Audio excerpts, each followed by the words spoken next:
Evangelio según Marcos.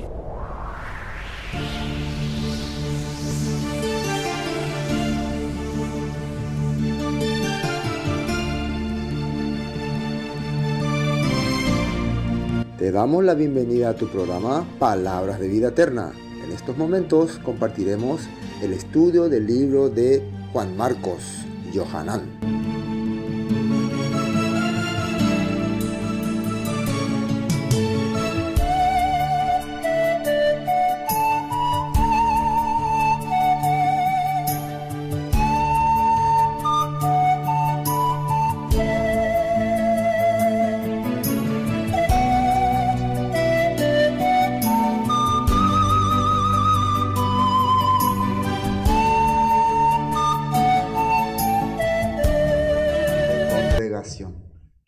Que eso es lo que nos da fuerza y esperanza.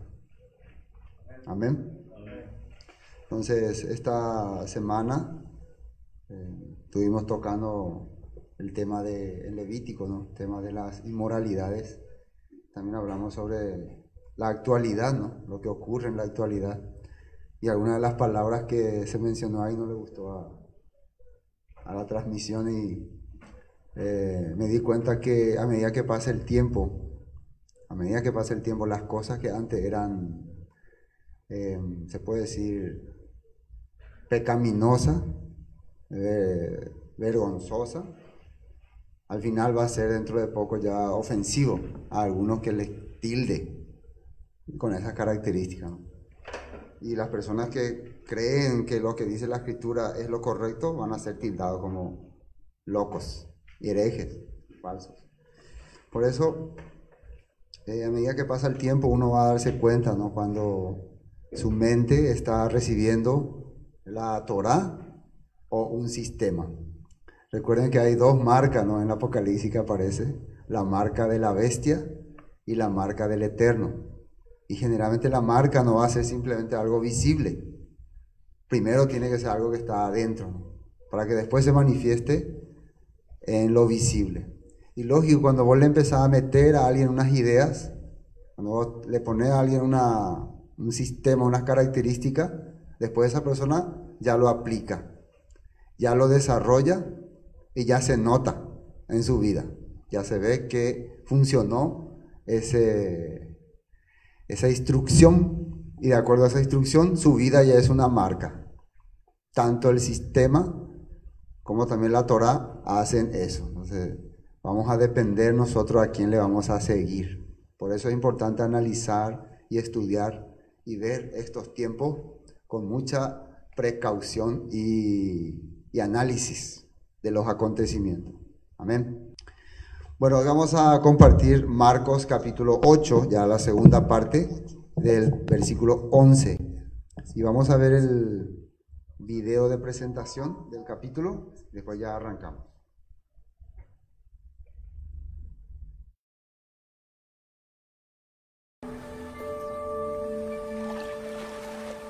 Los fariseos llegaron y comenzaron a discutir con él, y para ponerlo a prueba le pidieron que hiciera una señal del cielo. Lanzando un profundo suspiro, Jesús dijo: ¿Por qué pide esta gente una señal? De cierto les digo que ninguna señal se le concederá. Los dejó entonces y volvió a entrar en la barca para irse a la otra orilla.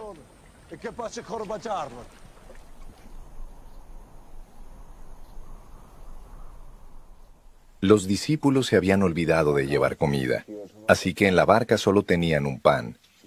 Jesús les mandó: abran los ojos y cuídense de la levadura de los fariseos y también de la levadura de Herodes. Ellos se decían entre sí: lo dice porque no trajimos pan.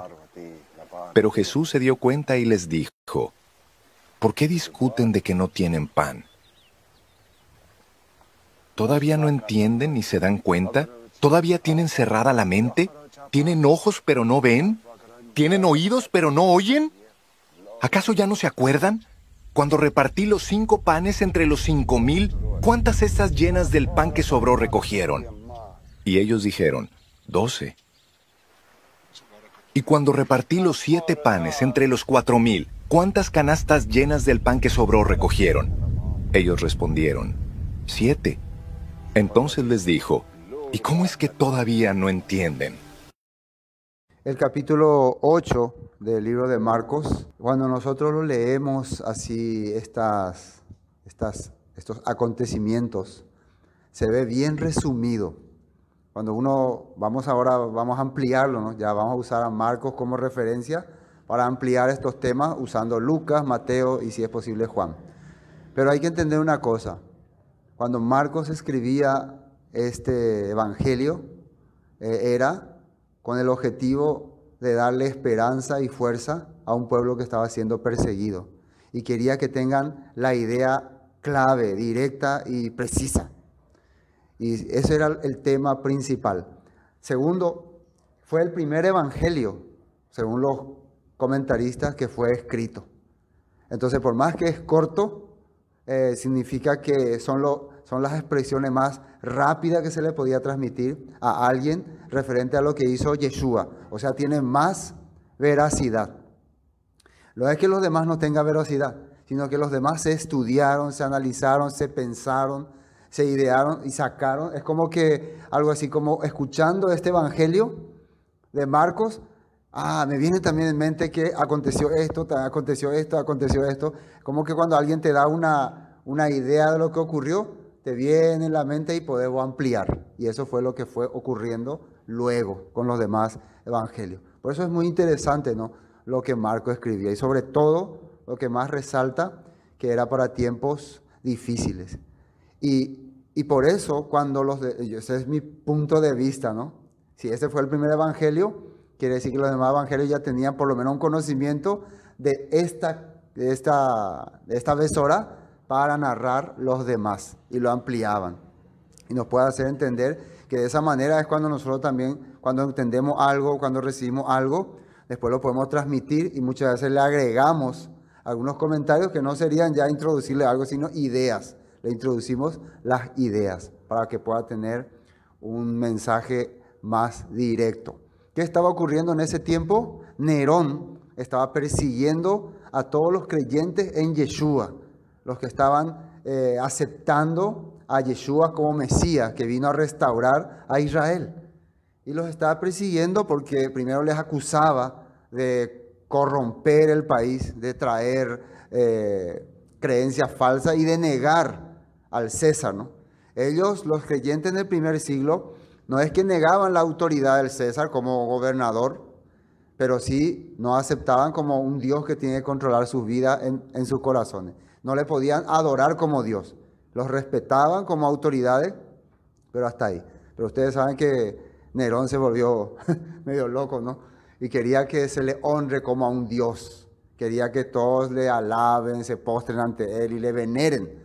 Y eso le causó enojo. Pero eso no era todo. También los judíos, los religiosos, también estaban persiguiendo a los creyentes en Yeshua.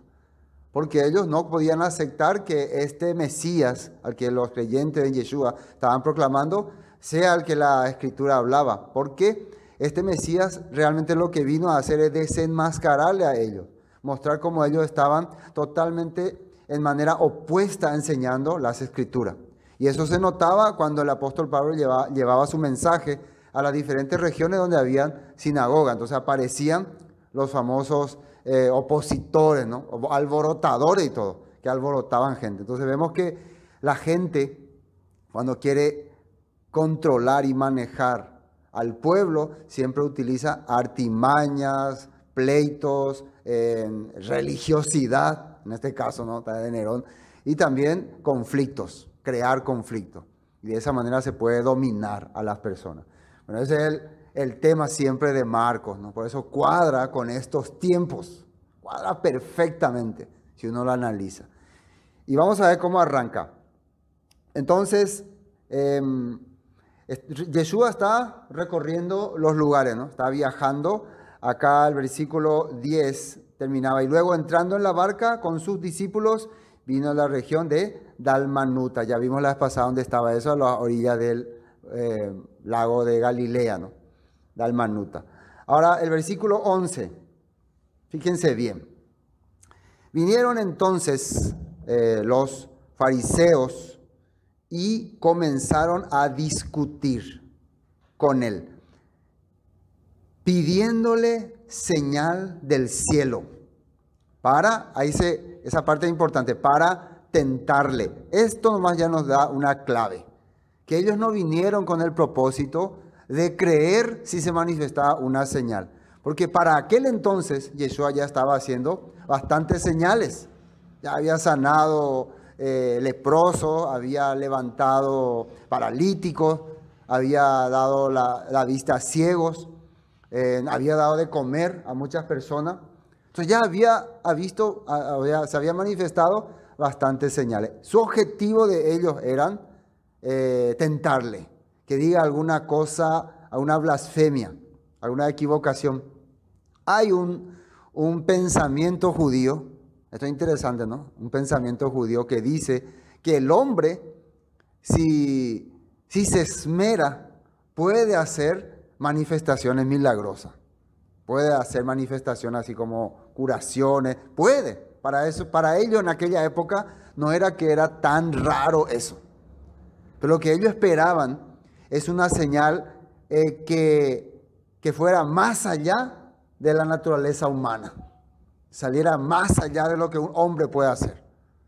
O sea, que le estaban ya probando como un Dios. Ellos están queriendo hacer entender como manifestaciones de un Dios, señales ya fuera de lo tradicional o lo normal. Le estaban pidiendo. Ahora, fíjense lo que Yeshua les va a responder. Y gimiendo en su espíritu dijo, ¿por qué pide señal esta generación? De cierto os digo que no se dará señal a esta generación. Entonces estos dos versículos parece que corta rápido, ¿no?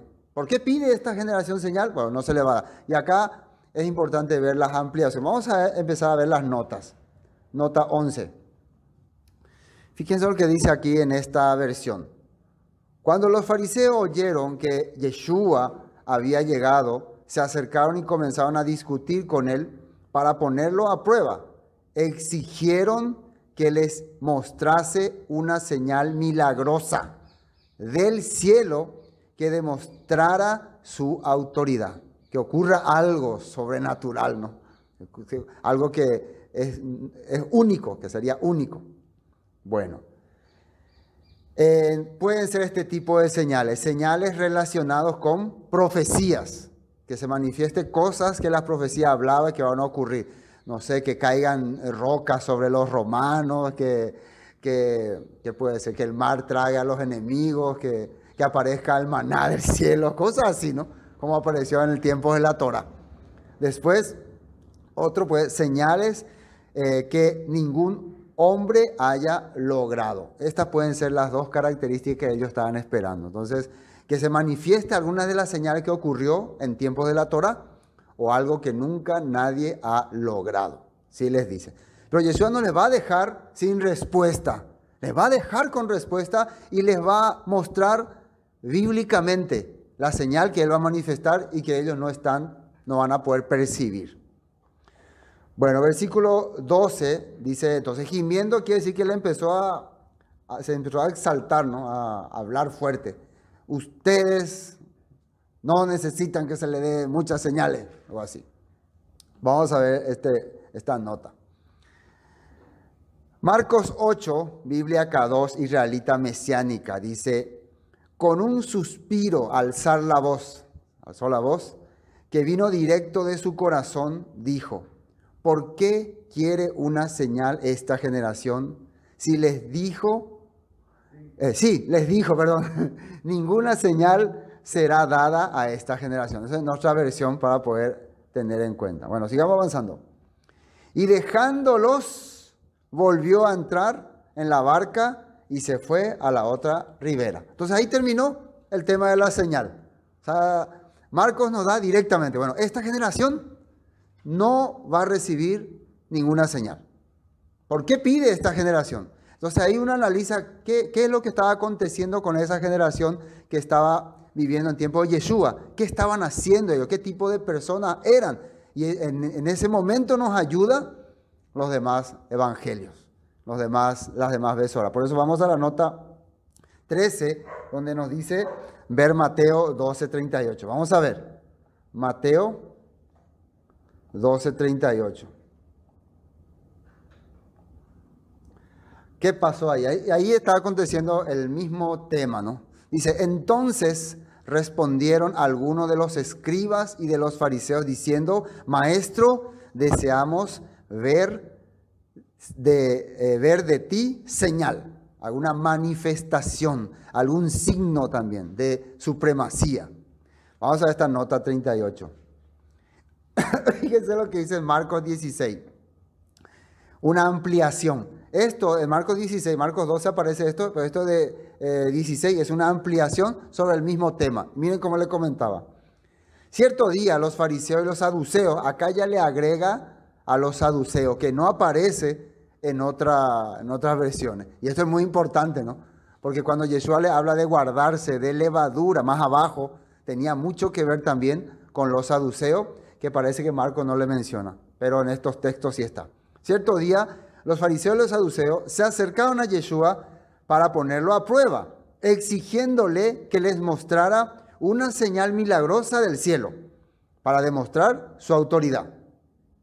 Él respondió, ustedes conocen el dicho, si el cielo está rojo por la noche, mañana habrá buen clima. Si el cielo está rojo por la mañana, habrá mal clima todo el día. Saben interpretar las señales del clima en los cielos, pero no saben interpretar las señales de los tiempos. O sea, ustedes pueden distinguir si va a haber buen tiempo o mal tiempo, pero no pueden distinguir proféticamente, bíblicamente, qué tiempo se está aconteciendo, qué es lo que está ocurriendo. Y a pesar de que en una parte, ¿no? Cuando Yeshua era chico todavía y vinieron los magos del oriente, Herodes el Grande en ese tiempo mandó preguntarle a sus sabios si esto del rey que nacerá en Belén, ¿cómo es? ¿De qué se trata? Y ellos le dieron una respuesta correcta. Sí, según la escritura tiene que nacer en Belén de Judá porque tal parte dice así. En un profeta dice así. Miqueas, ¿no? Y ellos podían entender, o sea, leer, dar esa información, pero como que no le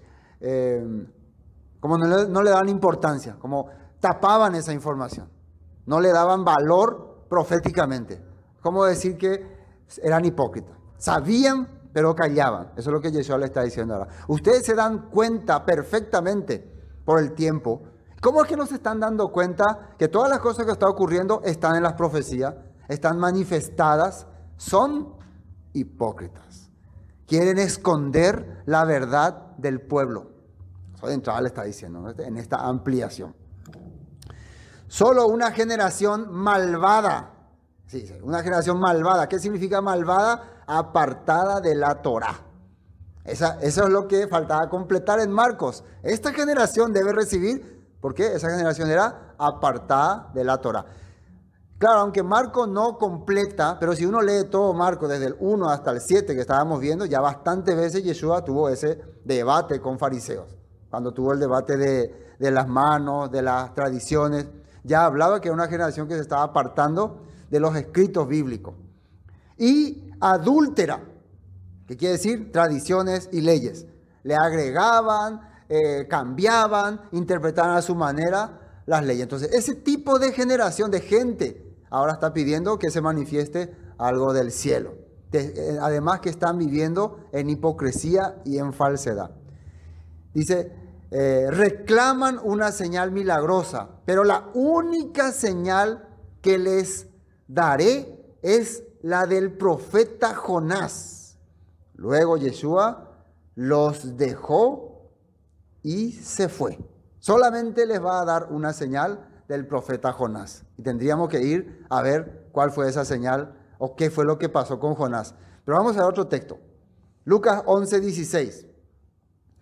En otra ocasión, ¿no? Otros para tentarle le pedían señal del cielo. También en otra ocasión le pidieron esto. Juan 2:18. Y los judíos respondieron y le dijeron, ¿qué señal nos muestras ya que haces esto? Entonces, constantemente, entonces, vemos que en diferentes ocasiones le pidieron señal del cielo, señal milagrosa.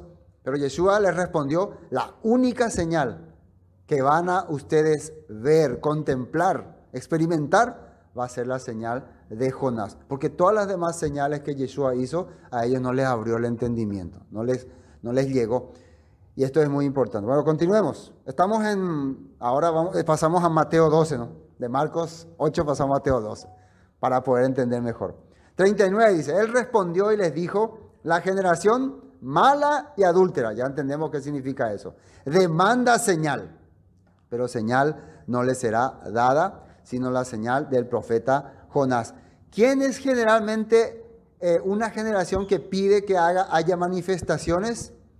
No son los creyentes, son los que están desconfiando, son los que no quieren aceptar. Entonces, bueno, si me muestra algo milagroso, voy a creer. Si me muestra algo fuera de lo normal, voy a creer. Generalmente son la generación mala, fuera de la Torah, y adúltera, que vive de acuerdo a sus razones. Nota 39. Cantares 2:14. Ya que le habló de la señal de Jonás, vamos a tratar de ver también qué significa Jonás, ¿sí o no? Cantares 2:14 dice, Yoná es el nombre en hebreo de Jonás, que significa paloma. ¿Qué significa Jonás? Paloma. Y miren lo que dice acá, mi paloma, ¿no? Todo por eso habla. Y esa paloma en la escritura siempre está reflejando a Israel, y Yeshua es la cabeza de Israel. Es el representante de Israel. En lo que Israel como nación no pudo cumplir, Yeshua lo iba a cumplir. Dice, miren lo que dice acá en Cantares. Mi paloma, Israel, Yeshua, se esconde detrás de las rocas, detrás de un peñasco, en el precipicio. ¿Qué sería lo que representa esto? Sepulcro, sepultura. Dejadme ver tu cara, dejadme oír tu voz, pues tu voz es agradable y tu cara es hermosa. ¿Qué representa esto? Resurrección. Entonces, para poder captar esto de la señal de Jonás, y la palabra Jonás significa paloma, y en la escritura la palabra paloma habla muchas veces de su pueblo que está escondido, va a estar escondido y después se va a manifestar. Está hablando del Mesías que iba a morir, iba a ser sepultado y iba a resucitar. Y esa era la señal que le iba a dar. Pero esto estamos adelantando, tenemos que seguir viendo más. Versículo 40. Porque como estuvo Jonás en el vientre del gran pez 3 días y 3 noches, así estará el Hijo del Hombre en el corazón de la tierra 3 días y 3 noches. Esta va a ser la prueba, la señal que ellos van a tener que enfrentar. ¿Y se acuerdan cuando ocurrió eso? ¿Qué dijeron ellos, los líderes religiosos? Le pagaron a los soldados para que nieguen que ellos vieron ángeles y todas esas cosas y digan que sus discípulos se la robaron. A ver, ¿cómo se entiende eso? Los soldados dijeron, mira, unos ángeles vinieron y abrieron la tumba y se fue. Y ellos, no digan esa versión. Le vamos a pagar y digan que los discípulos se la robaron. Quiere decir que la señal se le manifestó a ellos la señal o no, pero ellos no la aceptaron. Rechazaron, a pesar de que el Todopoderoso había preparado eso. Nota 40. Juan 2:21. Muy fuerte. Mas él hablaba del templo de su cuerpo. Esto es cuando en un debate él estaba hablando acerca del templo y le preguntan, conocen toda esa parte, ¿no? Capítulo 2. ¿Con qué autoridad hace esto? Y le destruyan este templo y en 3 días lo levantaré. Y ahí le dicen, en 40 y tantos años fue edificado este templo y tú en 3 días lo levantarás. Le hablan así. Pero ¿qué dice acá? Mas él hablaba del templo de su cuerpo. Él hablaba de su persona. Por tanto, versículo 22, cuando resucitó de entre los muertos, sus discípulos se acordaron que había dicho esto. Fíjense acá, y creyeron la escritura y la palabra que Yeshua había dicho. Lo que ocurrió cuando Yeshua resucitó fue que hizo que todas las personas que hayan experimentado esa señal, esa manifestación de resurrección, crean qué cosa. ¿Eh? ¿A Yeshua o la Escritura? ¿Eh? ¿A Yeshua o la Escritura? ¿Qué? ¿Quién da más? ¿Quién da más? La Escritura. Y a través de la Escritura, a Yeshua. ¿Entienden, no? Al principio, ellos, cuando Yeshua muere, Yeshua fue un falso Mesías, fracasó, volvamos a pescar. Pero cuando se manifiesta a ellos, cuando resucita, ahí todos esos textos que él les había hablado empezaron a funcionar. Y ahí entendieron que la Escritura era verídica y Yeshua era el cumplimiento de las Escrituras. Eso había ocurrido en los discípulos. Entonces, pero no ocurrió en estos fariseos, saduceos, ni Herodes. ¿Por qué? Ellos no tenían el corazón del Eterno. Ellos eran hipócritas. Ellos no querían que la gente conozca la verdad, porque ellos querían manejar al pueblo a su manera. Bueno, y versículo 41 dice: los hombres de Nínive se levantarán en el juicio con esta generación y la condenarán, porque ellos se arrepintieron a la predicación de Jonás, la paloma, y he aquí más que Jonás en este lugar. O sea que la gente de Nínive, aquella nación corrompida, en el día de la resurrección van a juzgar a esta generación, la generación Yeshua, porque ellos escucharon el mensaje de Jonás que venía al juicio para esa tierra, y que dice, se arrepintieron, dejaron su mal camino. Y aquí está alguien más que Jonás, porque Jonás fue un enviado para anunciar lo que este Mesías iba a hacer. Y si no creemos que Jonás habló de este Mesías, tenemos que ir al libro de Jonás. Veamos esta nota. Jonás 1:17. Dice, pero el Eterno tenía preparado un gran pez. Esa palabra gran pez muchas veces es considerado como sepultura. En otras traducciones, en otras versiones. Como una gran sepultura. Que tragarse a Jonás. ¿Qué era Jonás? La paloma, Yeshua. Entonces podemos ver acá en este texto del libro de Jonás una figura de lo que va a ocurrir con Yeshua. Le tragó un gran pez. Paloma, Yeshua. Y estuvo Jonás en el vientre del pez 3 días y 3 noches. Estuvo Yeshua en la sepultura 3 días y 3 noches y luego se manifestó. Y ahí la gente empezó a creer. ¿Cuándo fue que los de Nínive creyeron? Cuando Jonás salió del pez, ¿no? Y le empezó a dar la palabra y ahí ellos se arrepintieron. Ver Jonás 2 del 1 al 17.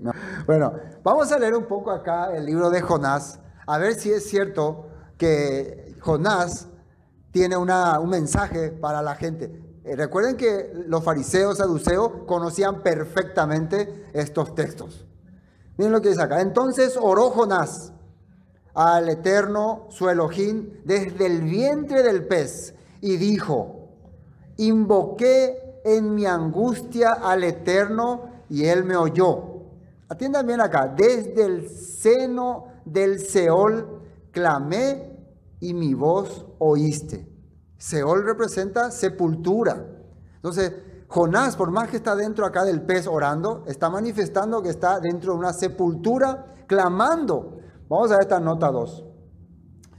Salmo 121 dice, Ayud Jebaijei clamé estando en angustia y él me respondió. También este salmo de David también habla sobre ese tema. Y continúa el versículo 3. Me echaste a lo profundo en medio de los mares y me rodeó la corriente. Todas tus ondas y tus olas pasaron sobre mí. En la escritura muchas veces ya hemos hablado que mares, corrientes, representan naciones, pueblos, muchedumbres. ¿Quiénes fueron los que hicieron que Yeshua tenga que estar dentro de la sepultura? ¿Quiénes gobernaban en ese tiempo? Los romanos representaban a las naciones. Miren lo que dice el punto 3. Salmos 42:7. Oigo el tumulto de los embravecidos mares. ¿Qué son esos? Naciones. Crucifíquenlo, crucifíquenlo. Si era hijo de Dios, sal de esa cruz. Sí, ¿no? Clamando, tumulto. Mientras me arrasan tus olas y las crecientes mareas. O sea, mientras le va rodeando, ¿no? Todas las personas que hacían con Yeshua cuando él era condenado, Poncio Pilato ahí le sentencia a muerte, los romanos, los soldados que le golpeaban, o sea, todos le estaban como apretando, ¿no? Salmos 22, 12, Salmos mesiánicos. Mis enemigos me rodean como una manada de toros, toros feroces de Basán me tienen cercado. También está hablando, si ustedes leen todo el Salmos 22, van a ver una perfecta interpretación de lo que ocurrió con Yeshua o de lo que iba a ocurrir con Yeshua. Y eso conocían estas personas. Salmos 22, 16. Mis enemigos me rodean como una jauría de perros, una pandilla de malvados. ¿Qué son malvados? Apartados de la Torah. ¿Qué son perros? Los que están fuera del pacto, fuera de la Torah. ¿A quién se le llamaba perro en aquel entonces? A los goín. ¿Quiénes son los que rodeaban y presionaban a Yeshua? Goín y también judíos. También judíos. Así está escrito, ¿no? Bueno, entonces, malvados, pandilla de malvados. Por más que tienen la Torah, viven apartados de la Torah. ¿Se acuerdan que dijo Yeshua? Esta generación malvada, que era malvada, apartada de la Torah. ¿Quiere ahora señal? Así le está explicando, ¿no? Me acorrala, apartado de la Torah, me acorrala, han atravesado mis manos y mis pies. Y ahí está clarito. Han atravesado. Estos perros y estos malvados, judíos y gentiles, ¿qué han hecho conmigo? Han atravesado mis manos y mis pies. Quiere decir que le han crucificado. Está bien específico, ¿no? Lo que la Biblia no está hablando. Miren la señal que van a recibir estos fariseos y saduceos. Sigamos con Jonás, versículo 4. Entonces dije, desechado soy de delante de tus ojos, mas aún veré tu santo templo. A pesar de que ahora estoy siendo olvidado, rechazado. ¿Quién dijo eso estando en la cruz? Padre, Padre, ¿por qué me has abandonado? Así él clamó, ¿no? Pero estaba convencido de que él iba a ver su santo templo. Iba a tener la oportunidad iba a volver a resucitar. Y vamos a esta nota. Salmos 31, 22. Decía yo en mi premura, cortado soy de delante de tus ojos, pero tú oíste la voz de mis ruegos cuando a ti clamé. Cuando a ti clamé. Estos Salmos y Jonás nos están corroborando. Estamos viendo que Jonás, cuando estuvo en la sepultura, en el gran pez, estaba hablando palabras categóricamente mesiánicas, explicando detalladamente lo que iba a acontecer con el Mesías. Aunque él estaba hablando así, él era un instrumento de profecía, de revelación. 5. Las aguas me rodearon hasta el alma. Rodeóme el abismo. El alga se enredó a mi cabeza. Y esa palabra alga en el hebreo es una palabra, no me acuerdo, tufu o fu, algo así era, ¿no? Que representa como unos mariscos o medusa, algo así. Bueno, un bicho que se pegaba y te rodeaba todo acá, te apretaba y te hería, le hería a las personas cuando entraban en el agua. Acá le pusieron alga, ¿no? Tradujeron alga. Vamos a ver. Salmo 69, 1 dice, sálvame, oh Elohim, porque las aguas han entrado hasta el alma.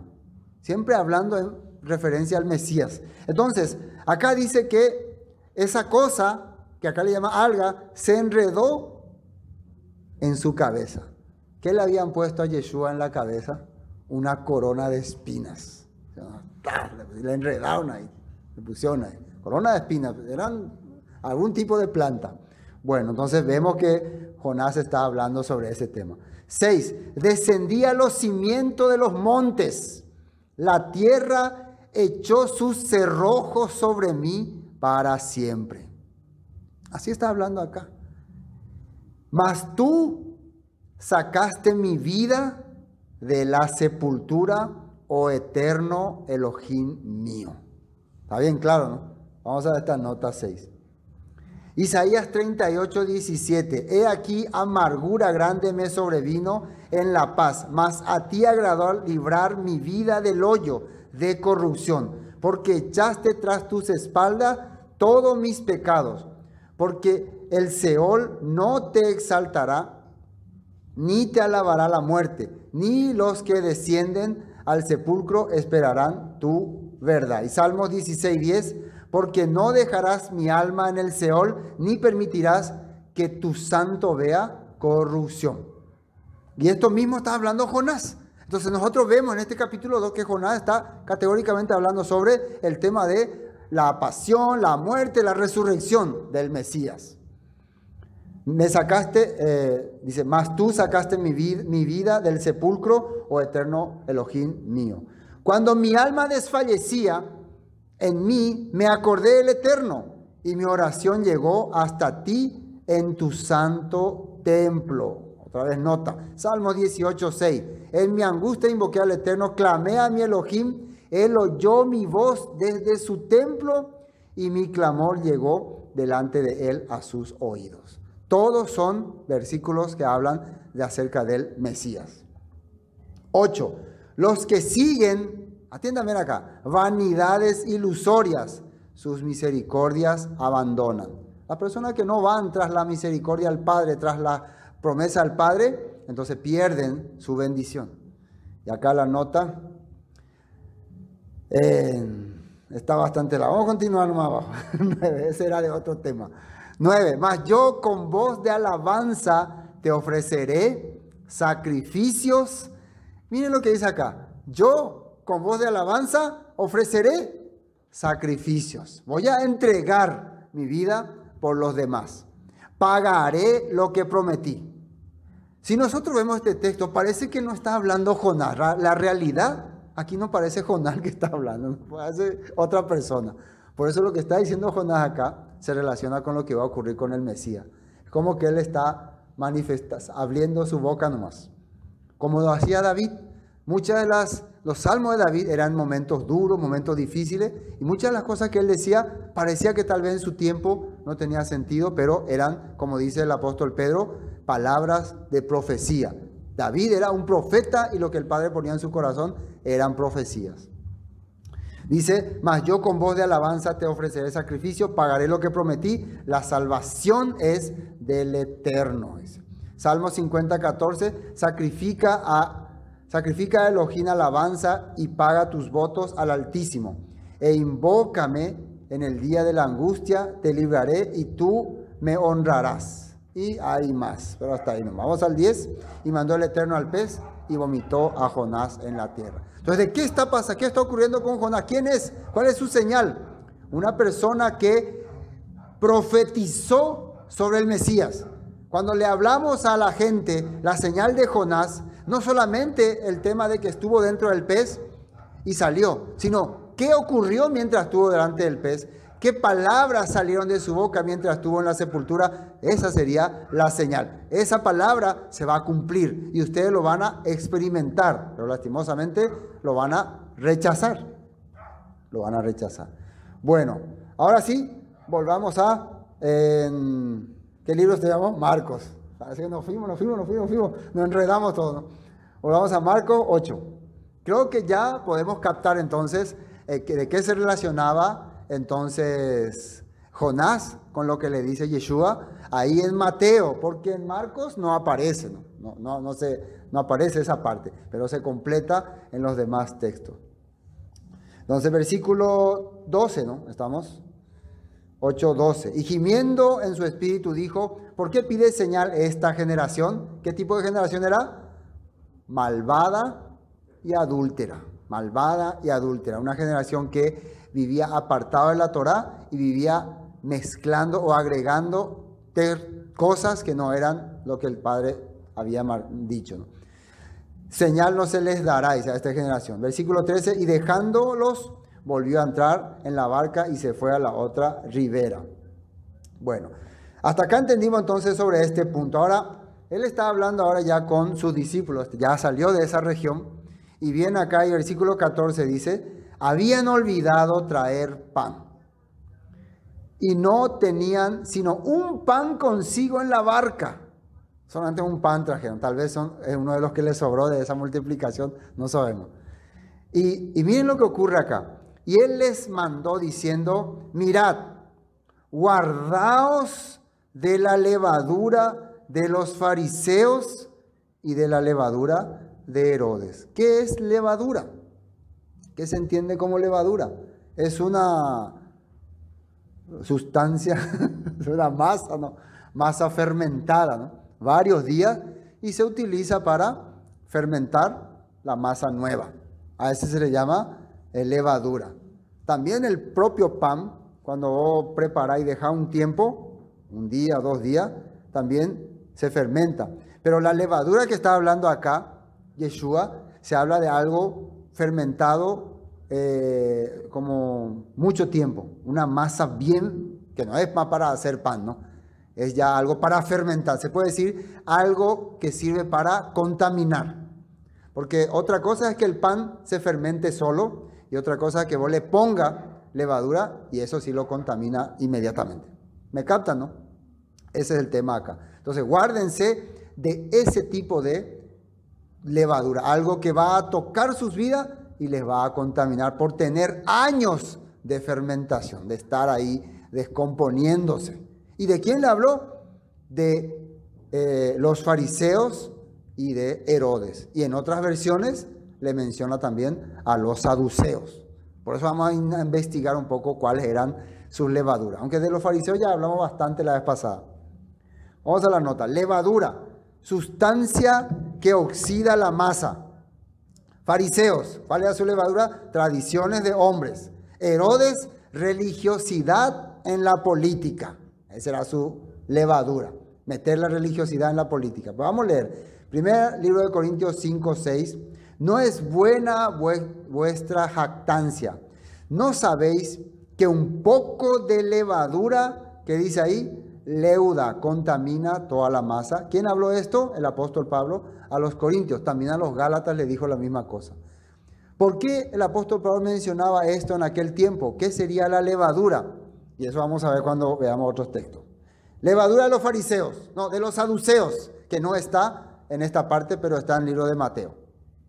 Hechos 23, 6 dice, entonces Pablo, notando que una parte era de saduceos y otra de fariseos, alzó la voz en el concilio, varones hermanos, yo soy fariseo, hijo de fariseo, acerca de la esperanza y de la resurrección de los muertos, se me juzga.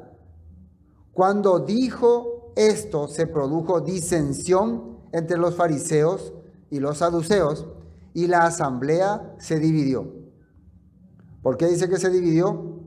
Porque, versículo 8, los saduceos, y fíjense bien cómo creían los saduceos, el grupo que estaba controlando el templo, el grupo que gobernó muchísimo tiempo con los macabeos y los idumeos y los asmoneos, no idumeos, no asmoneos, el grupo que siempre estaba en el poder, pero miren qué creencia tenían. Dice, porque los saduceos dicen que no hay resurrección. ¿Qué les parece? Ellos no creen en la resurrección. Por lo tanto, muchos textos de la Escritura, ellos lo anulan. No lo tienen por válido. Muchos textos de la Escritura. Entonces, una pregunta, si ellos no creían en la resurrección, ¿cómo creían ellos? ¿Qué es lo que creían? ¿Cuál era su función? ¿Quién sabe? ¿Qué tipo de líder religioso van a hacer si? Vivir. Entonces, por ejemplo, yo soy saduceo y ¿qué es lo que le enseñaría a ustedes? Bueno, les voy a explicar un poco. Ellos le enseñaban que mientras vivamos agradando al Eterno en esta vida, Él nos va a proveer todo lo que quisiéramos, todos los placeres, toda la economía, vamos a ser prósperos. Porque Él sabe que después ya se acabó todo. Esa era la enseñanza. Aunque ustedes no lo crean, la mayoría de las religiones en este tiempo están enseñando así. Están enseñando que si vos crees la palabra vas a ser próspero, vas a ser bendecido, ningún mal te alcanzará, ninguna enfermedad te alcanzará. Entonces vos buscás a Elohim o a Dios solo para vivir bien esta vida. Por eso muchas personas cuando llegó a una situación muy difícil, una situación terrible que no se solucionó, yo ya no quiero más creer en nada, ya no me importa nada, y se hace ateo. Así ocurrió, porque nunca buscó al Eterno como la Escritura dice, buscó como los saduceos le enseñaban. Por eso hay que tener cuidado con ese tipo de levadura. Y ocurrió entre muchos creyentes en Yeshua. Se metieron a investigar, y después se dieron cuenta que la vida hay que disfrutarla. Le llegó la teoría saducea. Que así ocurrió. Entonces, eso enseñaban los saduceos. ¿Y qué creen? ¿A quién le gustaba ese tipo de enseñanza? A los ricos, a los reyes, a los gobernadores. Por eso le apoyaban. Por eso estaban con ellos. Dice después, cuando dijo esto, en versículo 8, ¿no? Porque los saduceos dicen que no hay resurrección, ni ángel, ni espíritu, pero los fariseos afirman estas cosas. O sea, ellos no creen en enviados del Eterno. No creen que hay una manifestación que ocurre cuando vos vivís conforme a la palabra. No creen eso. Porque cuando vos aceptás la palabra, en tu vida ocurre un cambio, un poder extraño que muchas personas no entendían, que se le llamaba el Rúa del Eterno, que empieza a cambiar tu corazón, a manifestar en tu vida diferentes tipos de señales. No, eso no existe, mentira. Uno hay que vivir nomás por la razón, por la lógica. Esas cosas raras no existen. No hay mensajeros celestiales. Entonces, qué raro ese pueblo, ¿no? Este tipo de generación pide señal del cielo. Estas cosas, niegan estas cosas. Levadura de Herodes. ¿Entendimos entonces la levadura de los saduceos? Le agregué los saduceos porque en las otras versiones, en Mateo 16, aparece, ¿no? Fariseos y saduceos. Solo en Marcos ya le resume rápido. Pero fíjense, levadura de Herodes, ¿no? Dice, la levadura de Herodes. Está ahí, ¿no? Marcos ya nos ha presentado, este es un comentario a Herodes en su evangelio. Marcos 6, 14, 29, ya hablamos sobre él.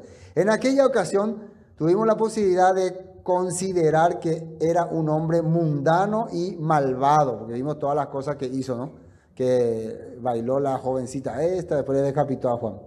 Y además porque Juan le decía sus verdades. Dice, mundano y malvado, en alto grado, que no dudó en encarcelar y matar a Juan el Bautista, porque le predicaba la palabra. Pero eso no quería decir que no fuera religioso. De hecho, atiendan bien este punto, la dinastía de Herodes había construido el templo de Jerusalén. Y siempre que la oportunidad lo aconsejaba, mostraba un gran respeto por la religión de Israel. Aunque al mismo tiempo su política estaba dirigida a helenizar a la nación. ¿Saben qué es la palabra helenizar? Convertirles en helenos. Traer la mentalidad griega hacia los israelitas. Quitar esas tradiciones, decía, de la antigüedad. Tenemos que creer en el Eterno, pero ya a través de otras maneras, formas. Entonces, esta era una levadura terrible y se ve en la actualidad. La política, los hombres de poder, los hombres de fama, muchas veces se involucran en la religión, en la creencia, para meter sus ideas, para meter sus planes. Por eso ustedes van a ver empresarios que se hacen religiosos, presidentes que oran al pueblo en el nombre de Elohim, de Dios, o que se van a Jerusalén, en el Muro de los Lamentos, o en la Meca, o en cualquier lugar. Hombres muy poderosos que están ahí usando la palabra, entre comillas, ¿no? La palabra. Y cuando ellos usan la palabra, ¿qué creen? ¿Qué sensación causa al pueblo? ¡Oh, qué espiritual es nuestro líder, nuestro guía! Pero siempre están queriendo introducir a su manera. Porque cuando vos controlás a una nación y manejás sus creencias, ahí le tenés bajo tu poder. Se ha hecho desde la antigüedad. El mismo Constantino, que vio que había ya muchos creyentes en el Mesías, no tuvo otra idea que aceptar esa fe.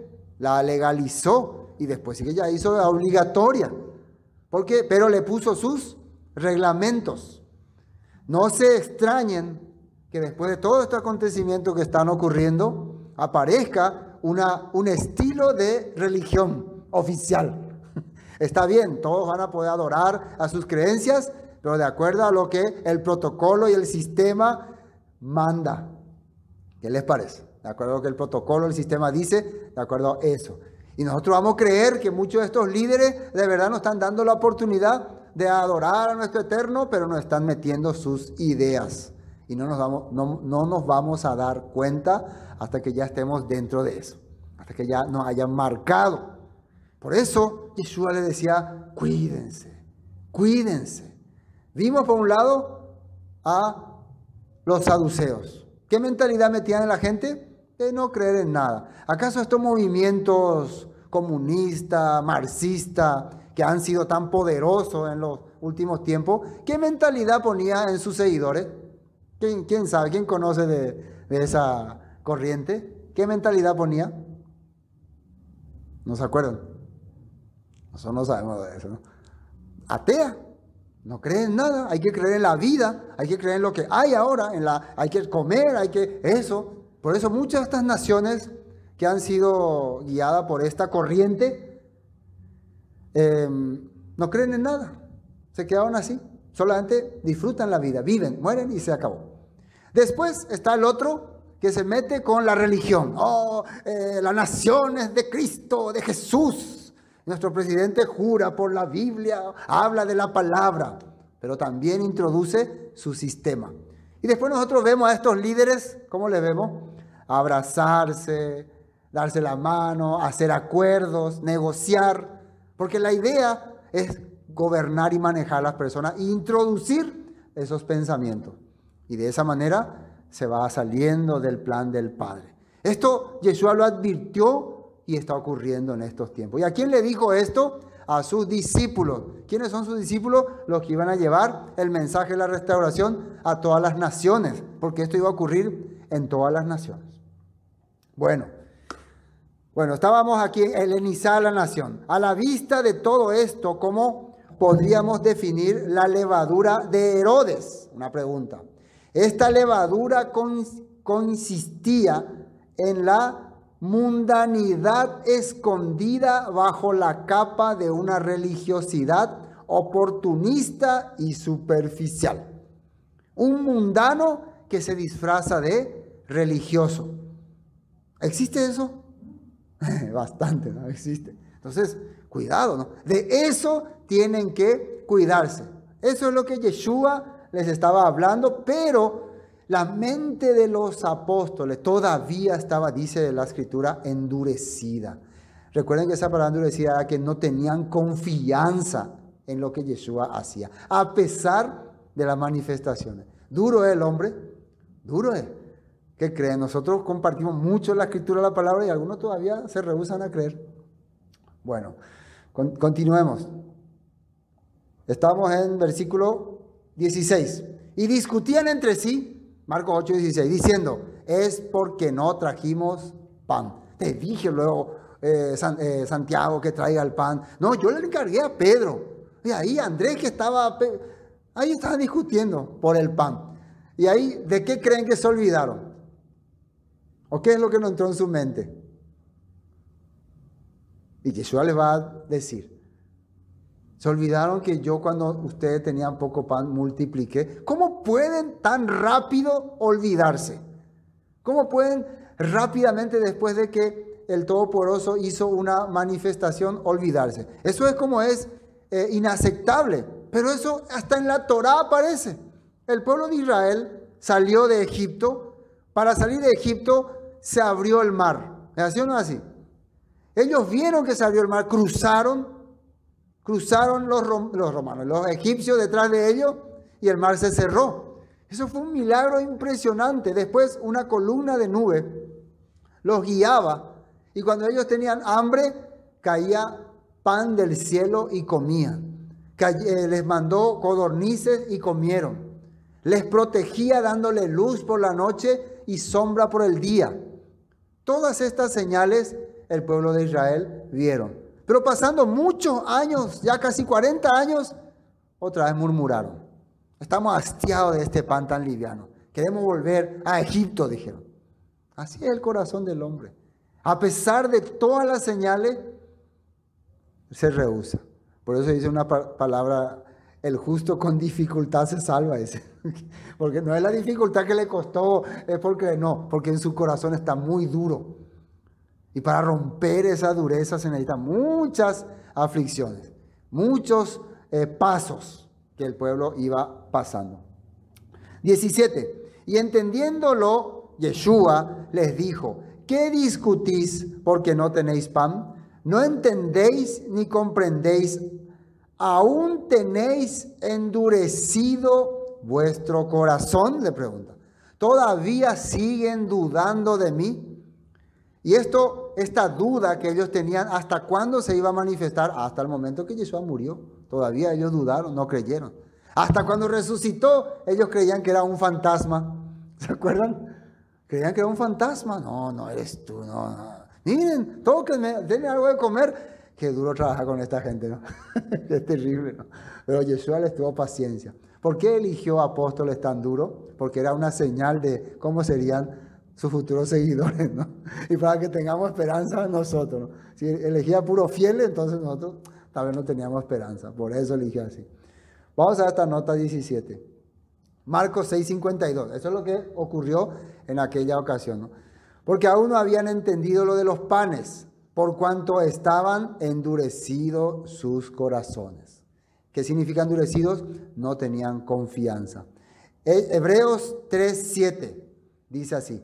Por eso el Espíritu Santo, el Ruach HaKodesh, dice, cuando oigan hoy su voz, ¿qué dice ahí? Versículo 8, no endurezcan el corazón como lo hicieron los israelitas cuando se rebelaron. Aquel día me pusieron a prueba en el desierto.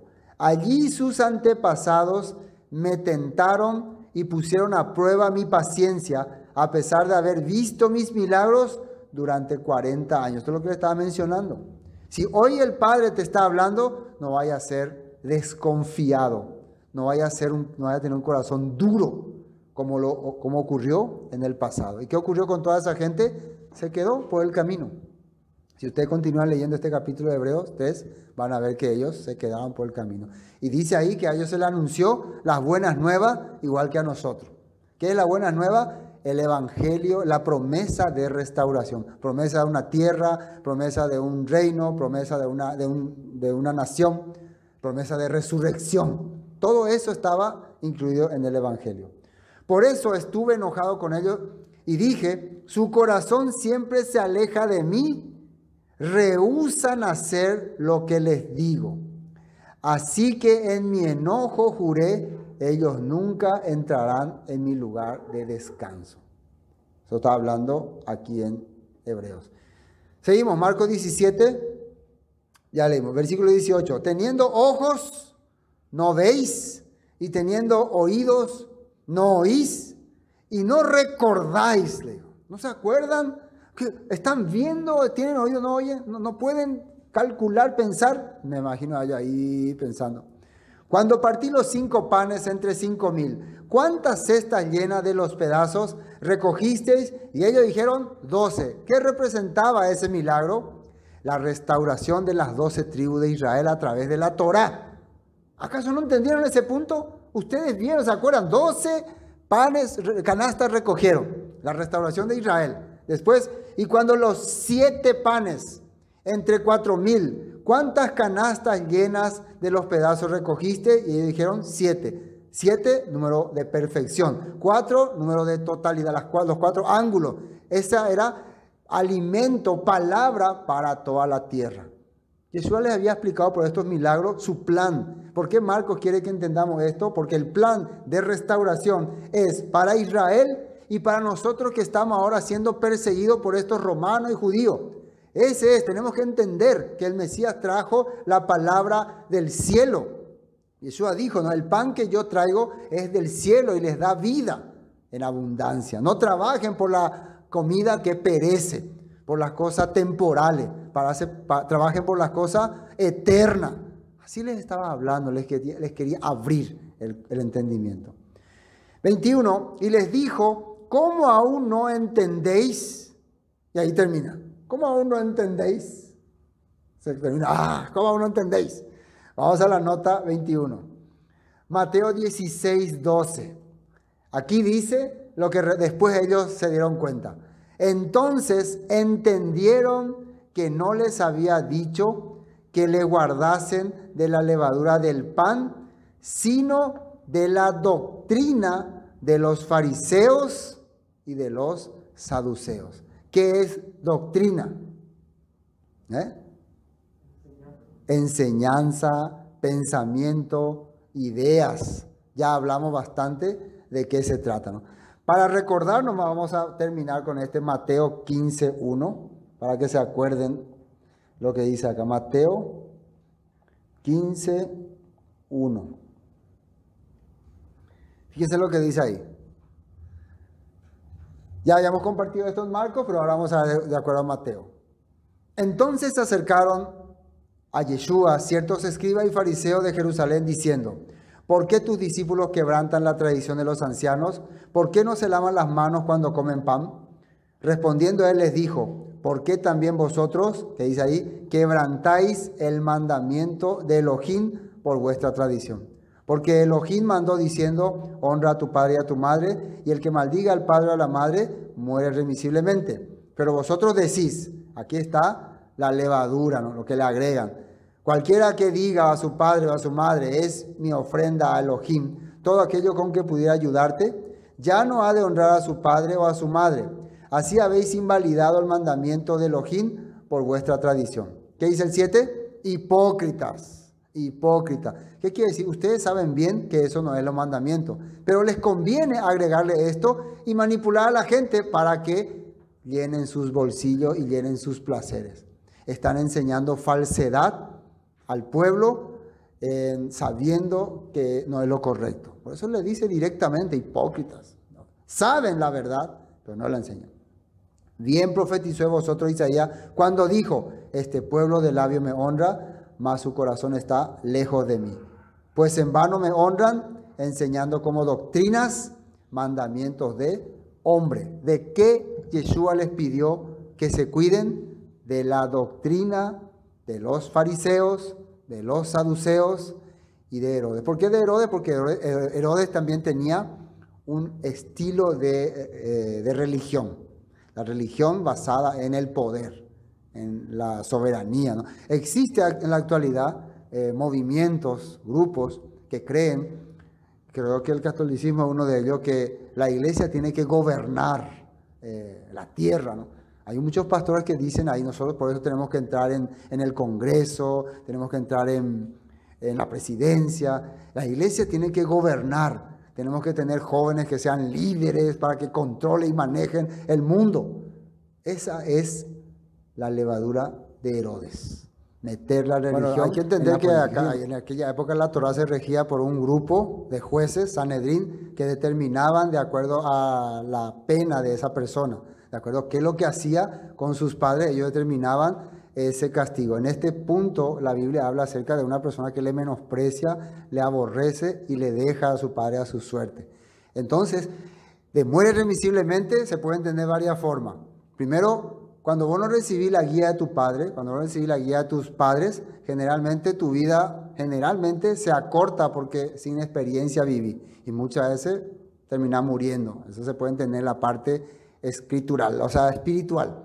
Y la parte práctica es cuando había un Sanedrín que podía juzgar. Pero no es que tus padres, por ejemplo, no te denunciaban. En aquella época, dice en la ley, que los padres, si su hijo era iracundo, tenían que denunciarle y se venía y se le apedreaba a ese muchacho.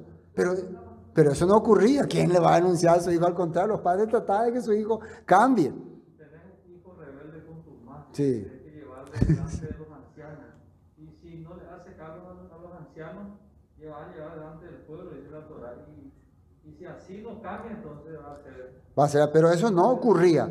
Entonces, por eso, de acuerdo a cómo se entendía o se manifestaba los casos, ellos determinaban el juicio. Pero generalmente cuando la Biblia habla de que mueren visiblemente, esta persona no tiene nada que ver conmigo.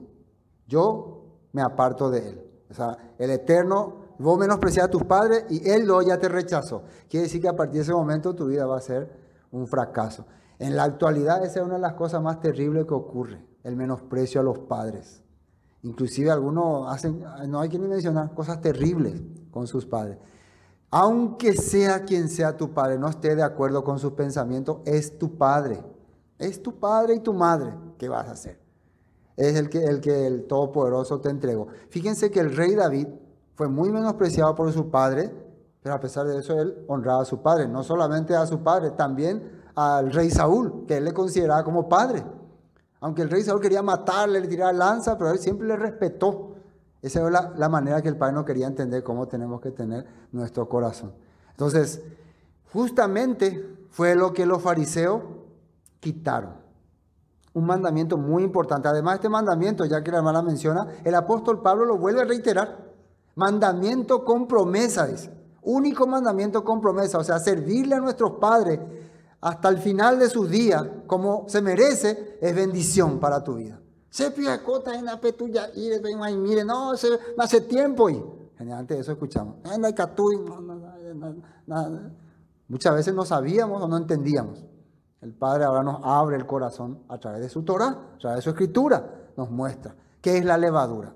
Una de las cosas es esa, empezar a usar. Y eso que sale acá todavía ocurre en muchas denominaciones. Muchas denominaciones son influenciadas por sus líderes y ya no prestan atención a sus padres. No dedican tiempo a sus padres porque están más aferrados a los temas de su congregación, ¿no? De su religión, de su iglesia o de su actividad, etcétera, etcétera, etcétera. Y ocurre, ¿no? Entonces, por eso les llama el Todopoderoso. El profeta Isaías dijo, ustedes hablan, ¿no? El Eterno, Dios, Jesús. Pero cuando se ve en la práctica, no tienen, solamente obedecen mandamientos de hombres. Hay muchos religiosos, seguidores de alguna doctrina, que saben que muchas de las cosas que están haciendo está mal, pero ya están sujetos a ese sistema y le cuesta salir, le cuesta ser liberado. Esa es la realidad.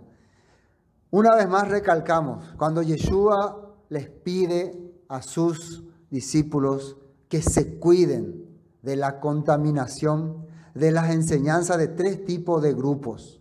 Fariseos, que le agregan a la palabra interpretaciones de acuerdo a su conveniencia. Saduceos, que sacan todo lo que no le gusta y le enseñan a la gente solamente a disfrutar la carnalidad y la mundanidad de la vida.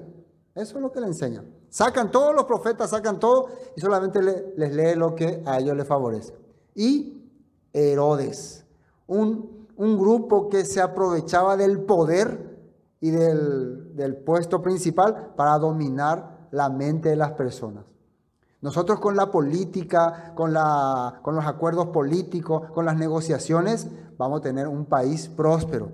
¿Quién era Herodes? La familia de Herodes ellos eran idumeos, eran descendientes de Edom. Algunos de ellos venían de Siria, pero ellos se involucraron con la política de los judíos gracias a los asmoneos, los macabeos, y se formaron como autoridad, como reyes de los judíos, siendo que no tenían nada que ver. Y metían esa mentalidad como edificando el templo, edificando ciudades, haciendo obras monumentales, haciendo sacrificios. Entonces la gente los respetaba como diciendo, ellos son los que están trayendo la forma verdadera de reinar, con acuerdos políticos con romanos, con griegos, y esa es una levadura, que al final muchos cayeron en esa trampa, en este tiempo también. El único que va a reinar sobre esta tierra y con poder y autoridad es el Mesías Yeshua. Amén. Y aunque nosotros tenemos que respetar las autoridades que están impuestas, porque el Todopoderoso es el que controla todo, no quiere decir muchas veces que estemos de acuerdo con muchas de las cosas que hagan, ni enseñar eso, ¿no? Esas cosas, esos estilos de vida. Hasta donde podamos, dice el apóstol Pablo, tenemos que mantener orden. Hasta donde podamos. Quiere decir que va a llegar un momento que ya no vamos a poder más tolerar algunas cosas. Y nos va a quedar dos opciones, o morir o huir. Eso no, porque no vaya a decir negar, negar no. Si nosotros somos creyentes, no vamos a negar esto.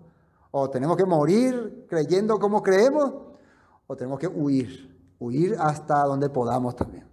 Que muchas veces no vamos a huir demasiado lejos. Eso dice la Escritura. Eso hicieron en el primer siglo. La gente que no estaba de acuerdo con la política de los romanos, de los fariseos, huía. Recuerden que antes que se destruya por segunda vez el templo, cuando los romanos tomaron Jerusalén, hubo una pausa de 2 años. Primero comenzó la guerra con el papá de Tito y después ellos tuvieron un conflicto con los egipcios, se fueron y abandonaron esa guerra en Jerusalén y 2 años hubo de paz. Y en ese tiempo los creyentes en Yeshua, ¿qué hicieron? Rajemos Quito, porque ellos tenían un mensaje que esto es una pausa. Le había dicho Yeshua a ellos, cuando vean que Jerusalén es sitiada, que los goínes están atacando, escapen, huyan, corran. Entonces muchos de ellos abandonaron sus casas, dejaron todo y huyeron. Se fueron a otras ciudades, a otras provincias. ¿Y quiénes se quedaron? Los fieles al sistema, los fieles a las rebeliones, los fieles a la lucha. Estos que se quedaron, en su mayoría, eran personas que tenían mentalidad saducea. Hay que pelear por nuestra tierra, hay que defender con espada. Cuando ellos ya no se dieron cuenta que hace rato que se apartaron de la Torah. La gente tiene que ver cuando va a tener fe fuerte, cómo estaba viviendo ante el Eterno, cómo estaba viviendo ante el Todopoderoso, qué vida estaba llevando. Y ahí puede entender si su fe es verdadera o es solamente una emoción humana. Bueno, gracias al Eterno una vez más por este día. Hemos podido compartir esta parte. Vamos a volver a continuar el próximo Shabbat. Shalom. Vamos.